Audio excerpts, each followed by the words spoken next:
E aí, pessoal? Hoje a gente vai mergulhar direto num estudo incrível baseado no material O Governante em Você, à luz dos quatro evangelhos.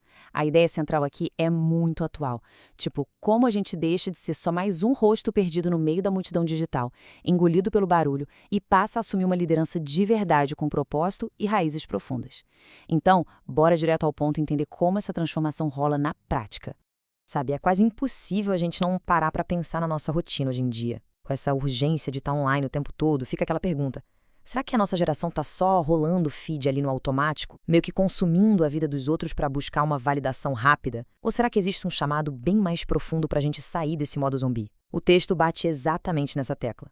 Ele sugere que existe sim uma vocação real para a gente liderar e governar, em vez de só ir na onda das trends e se perder na multidão.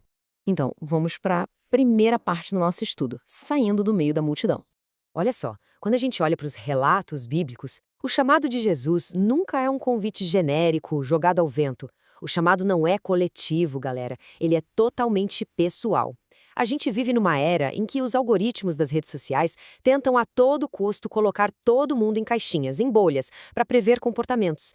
Então, entender que existe uma vocação individual é literalmente revolucionário. Nós não somos só números num banco de dados. E o mais irônico que o material revela é que para a gente aprender a governar de verdade e ter uma influência genuína, o primeiro passo, adivinha, é aprender a obedecer. É desse alinhamento que nasce o verdadeiro governo. Seguindo em frente, vamos para a parte 2, o governo do mundo interior. Mas aí vem a dúvida: como é que a gente arruma a casa? Ou seja, estabelece esse reino aqui dentro antes de tentar consertar o mundo lá fora. O material traz uma redefinição fantástica. A fé não é só dar aquele check-in mental no domingo e concordar com uma teoria passiva, sabe? Não mesmo. Era descrita de um jeito muito mais prático, como uma autoridade espiritual em ação. É a gente olhar para a realidade, entender a nossa posição e agir de verdade. É o tipo de convicção que movimenta as coisas e muda o clima de qualquer lugar em qualquer dia da semana. E é justamente essa fé ativa que restaura quem nós realmente somos. A gente para de se definir por aquelas métricas super passageiras da internet, tipo quantidade de likes, visualizações ou aprovação rasa de quem a gente nem conhece. O foco passa a se refletir uma natureza muito superior. O texto nos lembra da nossa posição como filhos de Deus. E, nossa, quando essa ficha cai, a percepção de valor próprio muda da água para o vinho. Aquele desespero por validação online simplesmente some quando a identidade está firmada numa base tão sólida. O que nos leva à parte 3, vencendo as tempestades modernas. E isso ilustra perfeitamente uma coisa muito forte. O texto faz um paralelo incrível entre as tempestades físicas dos evangelhos e as tempestades de hoje, tipo as crises de ansiedade, o estresse e todo esse caos mental que atinge a nossa geração. Mas tem uma verdade um pouco desconfortável aí. Ter o controle do nosso mundo interior não impede que as tempestades aconteçam. O caos vai continuar lá fora, a pressão social não vai parar e a internet vai continuar exigindo que a gente responda tudo para ontem. A grande sacada é ter o poder de manter a clareza no olho do furacão. A gente não controla o vento, mas o mestre ensina que dá sim para governar como a nossa mente e o nosso coração reagem a ele. E como a gente faz isso na prática?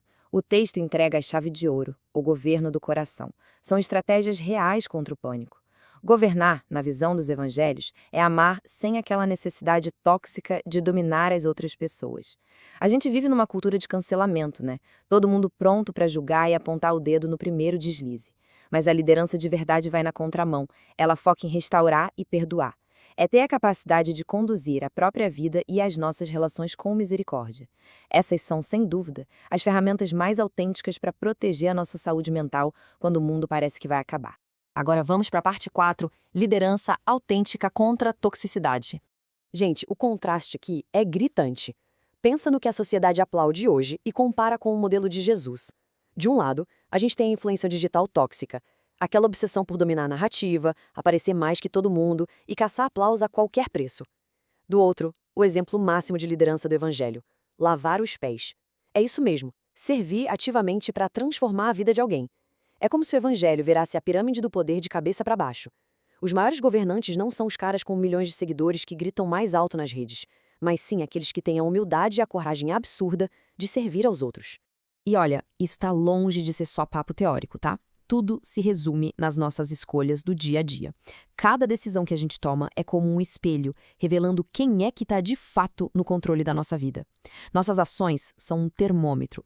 Se na hora de um conflito a gente escolhe perdoar, em vez de mandar aquela indireta agressiva no Twitter, ou se a gente foca em ajudar ao invés de querer ser o centro das atenções, bom, isso prova na prática que o nosso governo interior está firme e totalmente alinhado com um propósito de verdade. E assim chegamos na parte 5, de consumidor a enviado. Toda essa jornada de transformação que a gente está vendo tem um passo a passo bem claro. Começa lá no início, quando a gente está só ouvindo no meio da multidão, sabe? Aquela atenção meio dispersa com as notificações do celular. Depois, a gente evolui e toma a decisão de estabelecer o nosso governo interior e restaurar a nossa identidade. O terceiro passo é ganhar maturidade para vencer a ansiedade e as tempestades modernas sem surtar. E aí chegamos no topo.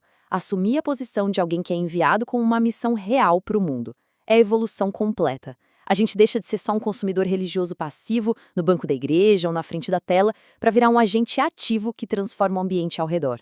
E para não ficar só na teoria, o material lança um desafio super prático para a gente aplicar agora mesmo. São 3 passos. Primeiro, pega um papel e exercita a visão. Escreve como seria a sua rotina vivendo nesse novo modelo de liderança e serviço. Segundo, usa suas palavras com propósito. Declare essas novas decisões em voz alta, trazendo isso para a realidade a partir de agora. E terceiro, e mais importante, escolhe pelo menos uma área da sua vida que está um verdadeiro caos agora, seja o seu tempo, as suas emoções ou aquele tempo exagerado no celular, e começa a aplicar esse governo interior lá, e imediatamente. Para fechar o nosso estudo de hoje, eu quero deixar uma reflexão bem provocativa aqui.